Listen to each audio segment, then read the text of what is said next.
വെള്ളമില്ല, കുറെ കെറ്റിലും വെള്ളമില്ല. നടൻ സിദ്ദിഖിന്റെ ഒരു മെൻഷനിങ്. എന്റെ നമ്പരായി എനിക്കുള്ളത് മേടിച്ചിട്ട് വരാം. എൻ്റെ ഒരു ചേച്ചിയാ. ആ ചേച്ചി എന്റെ അടുത്ത് ഇയാളുടെ അസ്കിതയെ പറ്റി പറഞ്ഞു. നല്ല ചേച്ചി, ഞാനൊന്ന് പരിചയപ്പെട്ടെ. പാശ്ചാത്യ സംസ്കാരം ലണ്ടനിൽ നിന്ന് വരികയാണോ? എന്റെ രീതി ഇങ്ങനെയാ. വലിയ ശല്യമായിട്ട് വേണ്ടാത്ത ചേച്ചി പറഞ്ഞു എനിക്ക് എണ്ണ കൊടുക്കണമെന്ന് പറഞ്ഞു. അത് അമ്മച്ചിക്ക് ഞാൻ പറഞ്ഞത് മനസ്സിലാവാത്തോണ്ടാണ്, അല്ലാതെ ഞാൻ പറഞ്ഞത് മനസ്സിലാവാത്തോണ്ടാണ്. ചേച്ചി ആദ്യം പറഞ്ഞൊരു കാര്യം, ഞാൻ പറഞ്ഞു തൂക്കാന്ന് പറഞ്ഞു. എന്താ കുഴപ്പം? സിദ്ദിഖ് അവനെ പൊട്ടിക്കാന്ന് തന്നെ പൊട്ടിക്കും. ചുമ്മാ പറഞ്ഞായിരിക്കുമല്ലേ?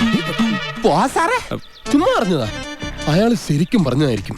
അയാൾ ചെയ്യുമെന്ന് പറഞ്ഞ ചെയ്തിരിക്കും. കുടുംബത്തെ കയറി വെട്ടിപ്പറിച്ചിട്ടിട്ട് പോകും. എന്റെ വീട്ടിൽ കയറി മറ്റേ ഈ അരി വെക്കുന്ന അടുപ്പുണ്ടല്ലോ, അത് അരി വെച്ച് തിളപ്പിക്കാനും ഇതുമാക്കാം. അതിൽ കയറി അപ്പിയിടായിരുന്നു കഴിഞ്ഞുണ്ടല്ലോ, ത്രിമൂർത്തികൾ വരെ വെന്തു പോകും. മൂട് പൊള്ളി. അത് തന്നെ നമ്മളടുത്ത് ഇഷ്യൂ ഉണ്ടാക്കാൻ വന്നു കഴിഞ്ഞാൽ അതിനവിടെ ഒരു ഫൈനൽ നമ്മളൊരു ലൈൻ ഇടണം. ഇതിനാണ് അവനവൻ പാരാന്ന് പറയുന്നത്. അയാൾ എത്രയോ സ്ത്രീകളോട് മോശമായിട്ട് പെരുമാറി. സോറി, അറിഞ്ഞോണ്ടല്ല, മനഃപൂർവ്വല്ലേ. അതിനുശേഷം ഇവിടെ ആ ശ്വേതാമേനോന്റെ വിഷയത്തിൽ അവരോട് ഇതായിട്ട് പെരുമാറി. ഇയാൾ ആര്? നാട്ടുരാജാവോ?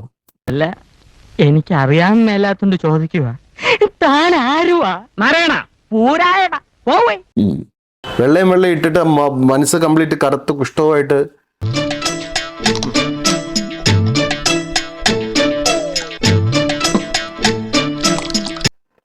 അയാളോട് എനിക്ക് ഒറ്റ വാക്കേ പറയാനുള്ളൂ. അഹങ്കാരത്തെക്കാളും വലിയ ഒരു ശത്രുവില്ല, കാമത്തെക്കാളും വലിയൊരു രോഗമില്ല.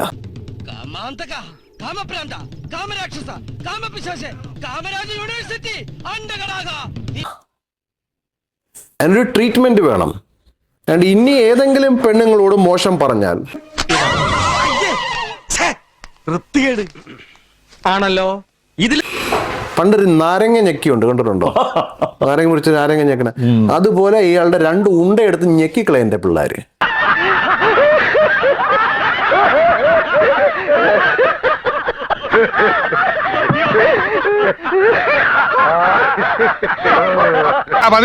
ഞാൻ വരട്ടെ.